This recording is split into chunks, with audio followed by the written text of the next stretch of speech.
Now, let me please introduce our distinguished speaker for today. Elon Musk is founder, CEO, and lead designer of SpaceX. All right. Hey. Thank you. Oh, it's just so good.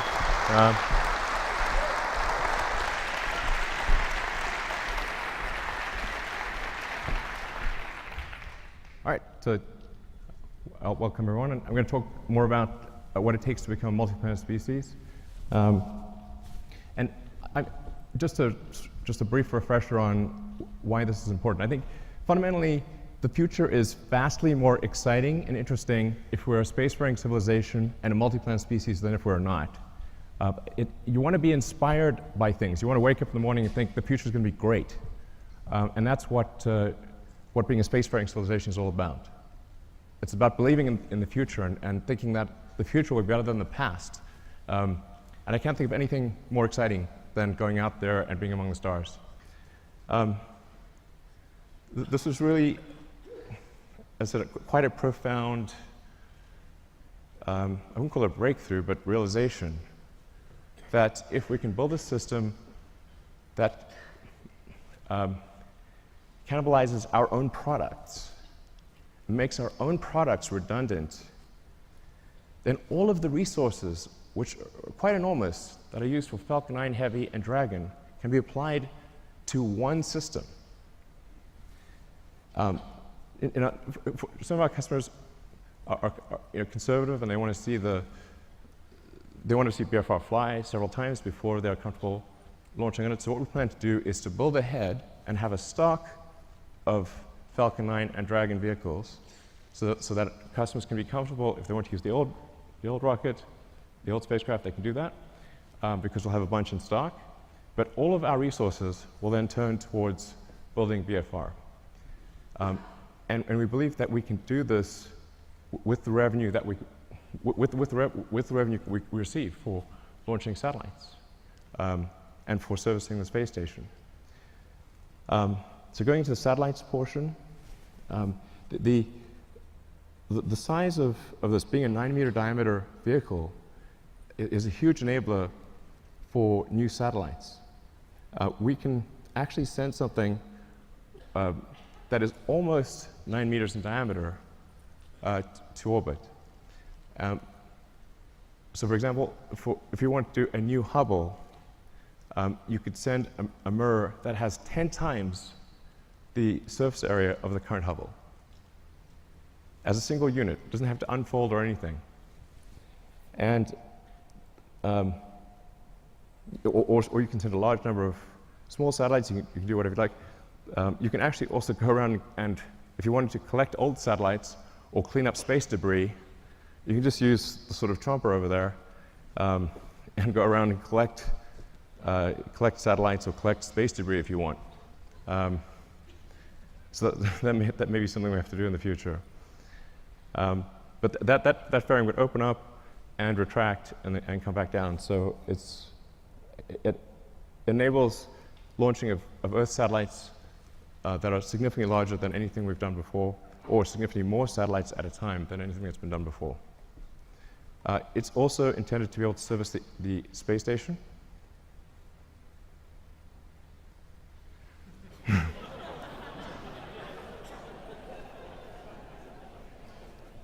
I know it looks a little big relative to the space station, but the shuttle also looked big, so it'll work.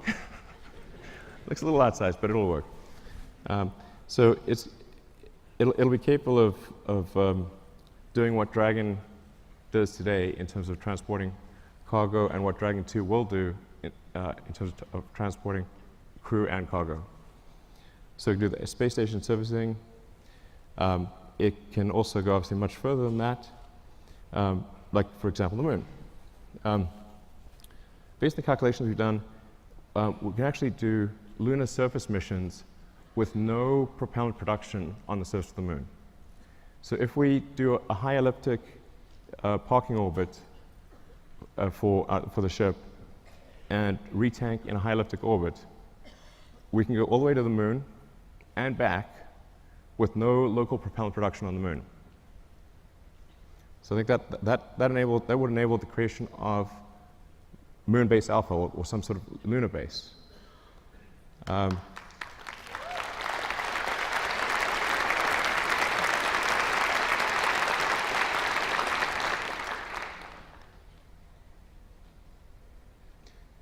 Yeah, it's quite captivating. So you can also see, for example, how do you transfer cargo from the cargo bay down to the ground is a crane. It's not very complicated.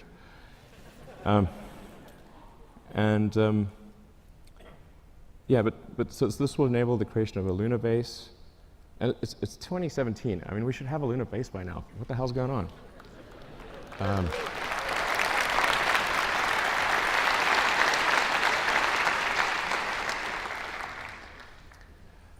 And then, of course, Mars, becoming a multi-planet species.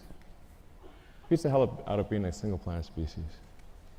So, so we'd start off by sending a mission to Mars, where it would be obviously just landing on rocky ground or dusty ground.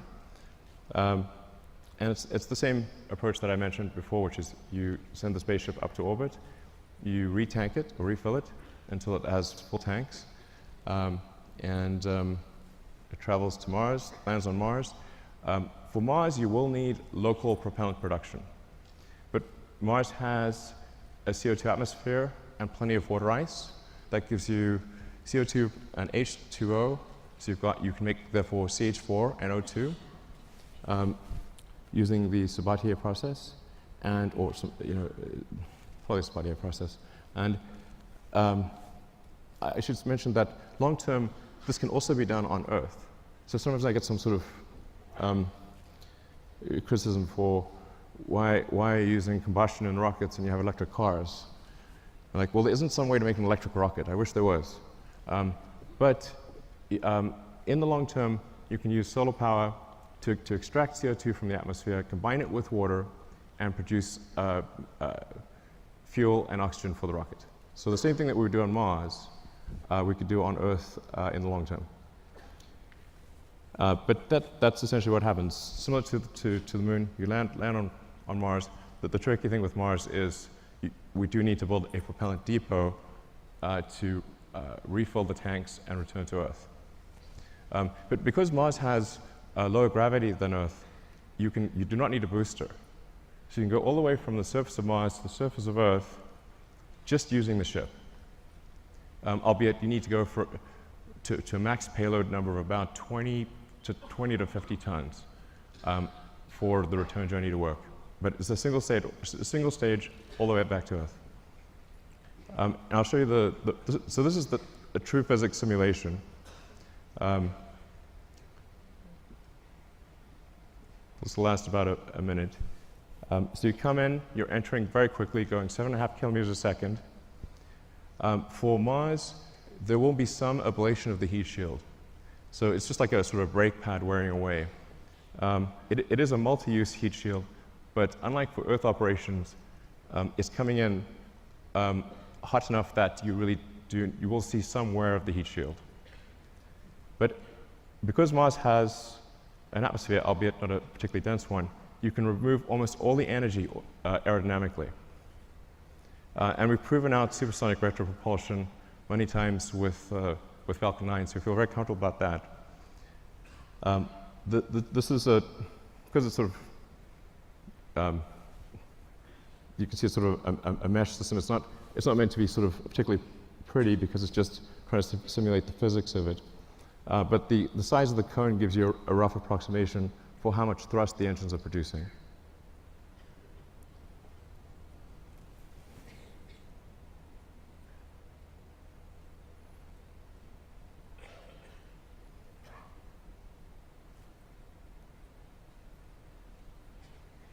That's not a typo.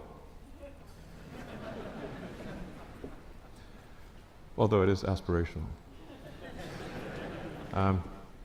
So we've already started building the system.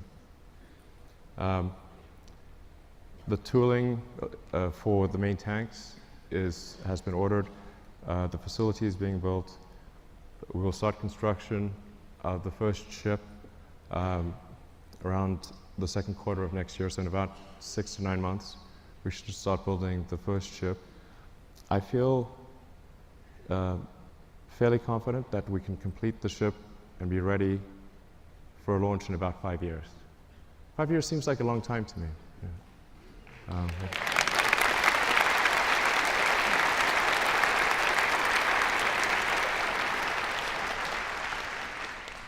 And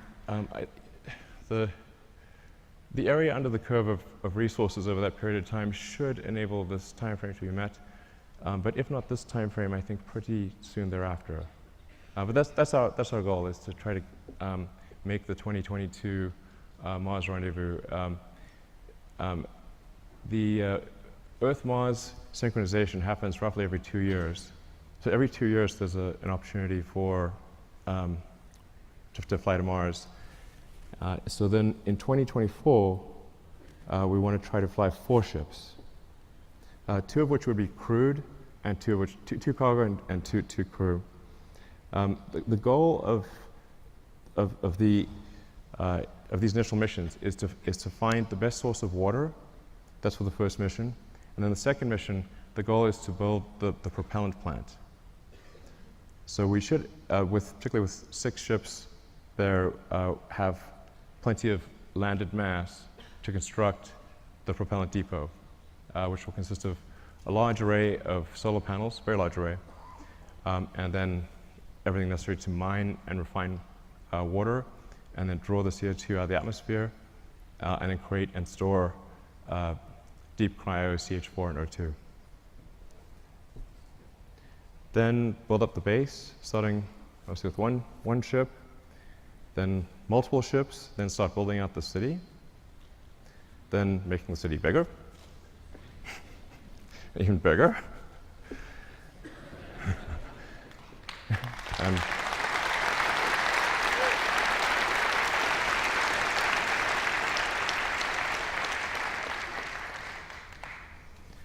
And over time, terraforming Mars and making it really a nice place to be. You can do it, Elon.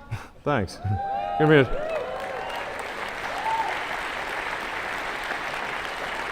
But I think that's quite a beautiful picture. And on the prior slide, it's interesting to know that on Mars, dawn and dusk are blue, and it's the sky. So the sky is blue in dawn and dusk, and red during the day. It's the opposite of Earth. And but there's something else. If you build a ship that's capable of going to Mars, what if you take that same ship and go from one place to another on Earth?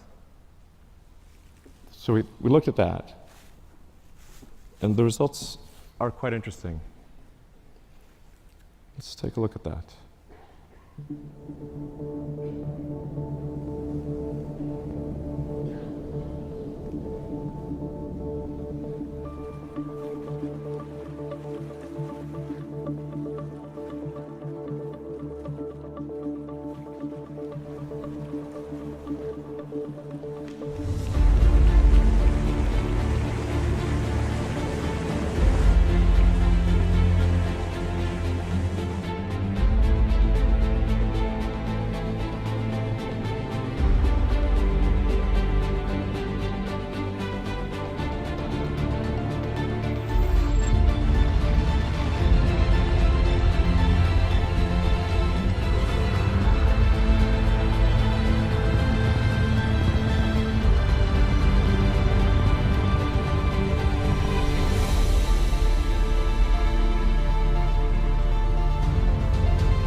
Traveling at 27,000 kilometers an hour, or roughly 18,000 miles an hour.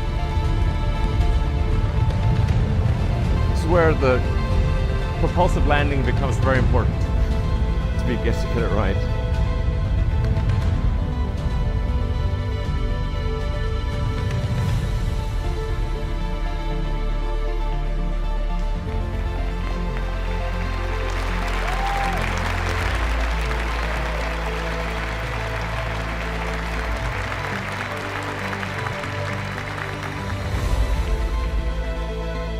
So most of what people consider to be long-distance trips would be completed in less than half an hour, which is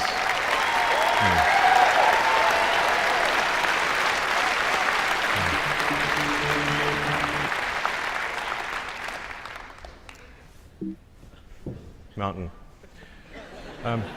So yeah, so the great thing about going to space is there's no friction. So once you're out of the atmosphere, you will go, it will be smooth as silk, no turbulence, nothing. There's no weather, there's no atmosphere. And you can get to most long distance places, like I said, in less than half an hour.